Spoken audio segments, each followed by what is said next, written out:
Hey guys, welcome back to my channel. If it is your first time here, my name is Ashley, and if you're returning, welcome back. So I am coming to you guys today with a video about my recovery from surgery, what happened after surgery, the specifics about my fibroid, and just any extra stuff that I could tell you if you're preparing for surgery, or if you're just nosy and you just want to know, curious, whatever, what have you. So let's get right into it. Okay, so I'm making this video because I've already had people tell me thank you for sharing my experience because they're having a surgery come up. So that lets me know that that is helpful to people. So, and then you never know what may happen in life if you have to refer back to the video or whatever. So that's why. For me, I didn't have any anxiety prior to going into surgery. Like I said before, I just wanted it done and over with. I don't like the feeling I was feeling before. Like I feel totally different now, and I'll get into that. So I didn't have any type of anxiety about it. I knew it was something that needed to be done to make me feel better, and at that point I was ready to do it. I did have to get a COVID test prior to surgery. So the way that happened was I got a phone call from the doctor, and she said I could just go get a COVID test at the facility here, and that they would do same-day testing results or whatever, and it was like mandatory. So then I got a call shortly after that I had to go to another location, which was about 50 some odd minutes from where I live, to get this test, to get same-day testing. So I was like, okay, whatever. Like, I was irritated, but again, it had to be done. So luckily, because of COVID, I'm in the house, I don't have anything going on, and I had help, so I just took off and I went and did that. That was the day before my actual surgery. So, and I had to get there by a certain time. Like, everything happened so crazy and on point and just boom, boom, boom. Yeah, so, okay, the COVID test. So they have it to where you stay in your car and you just basically go around the parking lot, and they do everything from your car. So they asked me questions, and then I almost couldn't get the test, but everything worked out. So all in all, you drive down to the last station, and they take this long cotton swab, and I mean long, like strep throat long, but it's bendable. It's not that stiff wooden one. Okay, and they stick it up one of your nostrils, and they go far back. Like, they go all the way back, and you can feel, like, I felt it. I mean, I'm being facetious, but I felt it in my brain. Like, it hurt. It doesn't hurt, it's just very uncomfortable. So look forward to that. If you're having any type of surgery in the near future, you may have to take a COVID test. Also, after that COVID test, I kind of just blew my nose, and after that I was fine. Like, it was nothing. I was over it. It was nothing. So yeah, and then I got the same day results. So I was COVID negative. Let's see, immediately, okay, let's talk about surgery day. So you go through a lot of people asking you a lot of different questions. So just be as accurate as you can regarding the questions and the medications that you're on or that you have taken prior to surgery.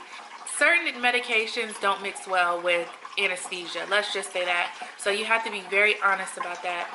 I couldn't eat anything. I took a shower that morning, but I wasn't allowed to put on any lotion. I had to take off all my jewelry. And I actually had forgotten to take off this love bracelet that I wear that you actually need the screwdriver for. So once I got there, because I was wearing long sleeves, once I got there, I was like, oh crap. So we went through a little fiasco with that, where they ended up finding a staple to twist the screw out and get the bracelet off. It was annoying. I hate I did that because I looked unprepared, but I totally forgot it was on. You talk to the anesthesiologist. I talked to two, actually. And then if you have any questions at that time, ask it, because I asked him, I was like, look, the only thing that I'm concerned about is me waking up during surgery. I've been seeing shows lately where people are saying they wake up during surgery, they could feel everything, but they were totally paralyzed and they couldn't say anything. And I'm like, that is fearful to me. And then he explained to me where that originated from and the chances of that happening. And just do whatever you have. Those people are there to help you. So anything that you have a problem with, that you're concerned about, ask it. They are not going to treat you any kind of way.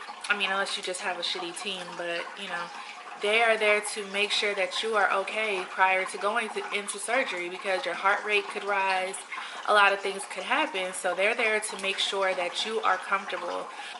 Aside from that, okay, so they rolled me back, and then I went into this OR, and I've never been in an OR ever, and not to my knowledge. And so even when giving birth, the room is nothing like an OR. It looks like this. It's the same room that you go to check in and you're in that bed. It's the same room. So that was kind of getting me a little nervous. And I think they put something in my IV because I could feel myself just calming down out of nowhere right before surgery. So my doctor was holding my hand, and she was like, everything's going to be just fine. And I feel like at that time they may have seen my heart rate rise a little bit, and there's so many people in your ear telling you, you know, hold your head back, do this, do that. They're strapping my legs down, they strapped my arms down. It was serious, and I was like, crap, this is real.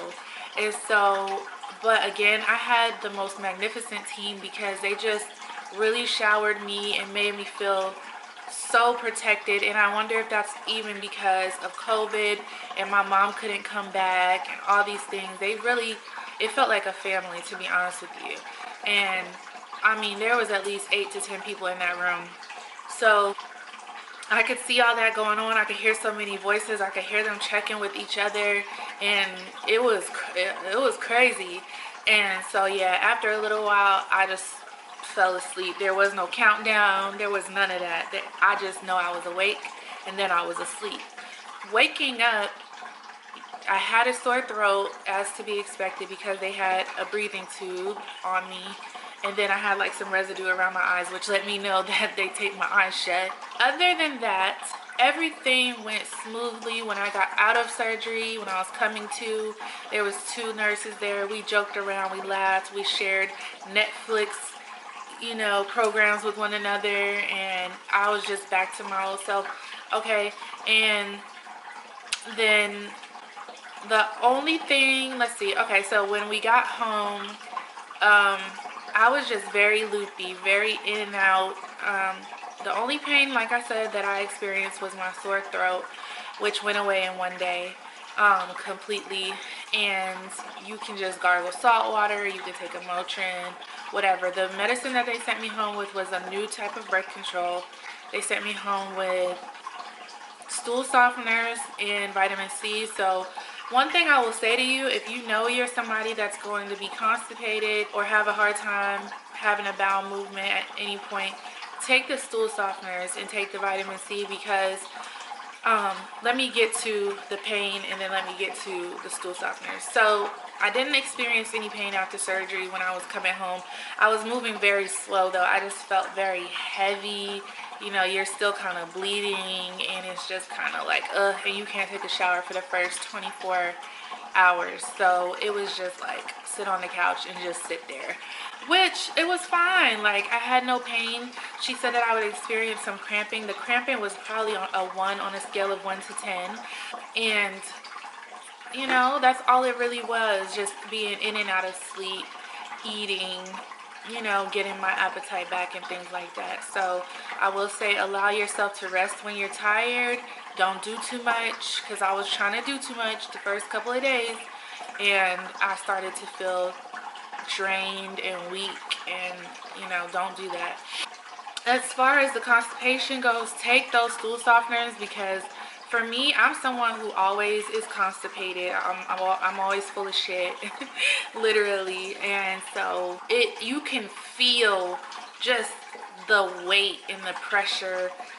Almost like it felt like my stomach was sore to the touch. Like I needed to release, basically. So yeah, make sure you can do that.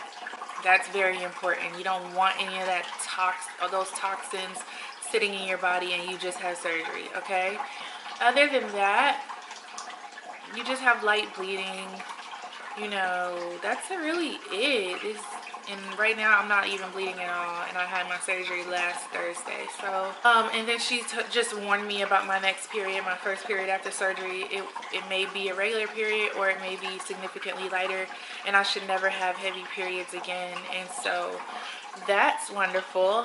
She talked to me about an IUD, which I do not want. I just don't trust that right now. If you don't know, my IUD did come out because of the fibroid, feeling like there was something that needed to be delivered, she said, from my uterus. So that scared me to the core, and I don't want another IUD. And so right now I'm on a progesterone pill, so I don't know if that's low hormone or what, but I was having really bad headaches with the medication I was on before, the Sronics, I think. So all right, so let me get to the iron infusion. So I got a phone call the day before surgery from someone saying that I needed iron infusion because my iron level was a 1, and your iron level is supposed to be anywhere from a 20 to a 200 to a 400, something or other along those lines. And so I saw a hematologist, nurse practitioner, and this was after surgery. So this was the following Monday after surgery. And we talked for a while about all my blood levels, what this means, what that means, your reserve tank, all those things. And that's why I've been feeling so sluggish, so tired, so not myself. It's because of all the bleeding. I've been bleeding, you guys, since January. There has not been much of a break of me not bleeding since January. So I've lost a ton of blood, and now I have like really bad anemia. So I started chewing on ice a lot, and I had to get the iron infusion. So that whole process, I'll add some clips in.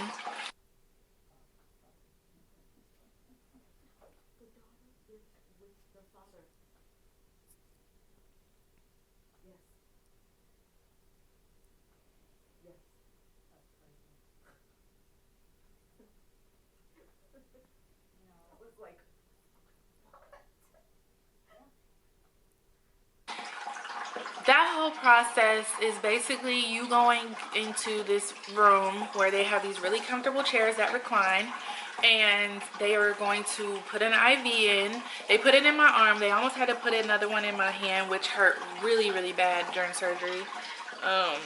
Yeah, so please be hydrated before surgery, because that's annoying. But yeah, she got my arm, and so they just ran an IV and pumped me with fluids, and then they put the iron in, which is red, so don't be alarmed, it looks like blood. There was no pain associated with it. It felt a little chilly. Overall, my body felt chilly because of the IV, but they give you a heated blanket. They gave me snacks, they gave me soda. They were just so sweet, and I was the only one in there. Only one other person came in to get like 2 shots, and that was it. But they were so sweet. I kept my mask on the whole time, and I was just listening to some YouTube, and I kicked back for about, it was about an hour total, because they told me they were going to give me a 15-minute treatment that day because there wasn't enough time to do the 4-hour treatment. So I got a little bit that day, and now I have to go back in June and get the 4-hour treatment where I'll sit there for 4 hours with the IV pumping me full of iron. Now, I will say that I feel different. Like, I do feel like I'm getting my energy back every single day, which is amazing. Sometimes I'm still out of breath, you know, which over time that will get better. But after the 4-hour treatment, I probably will have like a huge difference, because even with this little bit, it's already a difference to me. So that was interesting. I don't know.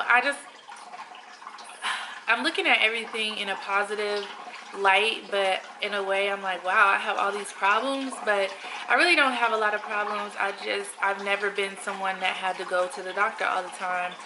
The most I get is a cold, you know, maybe a stomach ache here and there, but anything serious like what's been going on lately, I've not ever had happen to me. And I just feel like good about it, and I'm happy with the care that I'm receiving. Other than that, I'll just say, if this is something that you're going through, or that you know someone that's going through this, be supportive. Have a great support system around you, because it's so imperative for your mental. It's just, it's a very sucky thing to go through, just because seeing all the blood you lose and how you can't do what you used to be able to do for a little bit, it really sucks and it takes a toll on you. And you really got to fight through it and stay on top of your health, because if not, I would have had to have a blood transfusion. That's how bad things had gotten for me. And that's something that I was scared of, because I know my mom went through that, and I don't want to be that bad off, you know what I mean? Not that she had any control over it. I'm not sure if she did or not.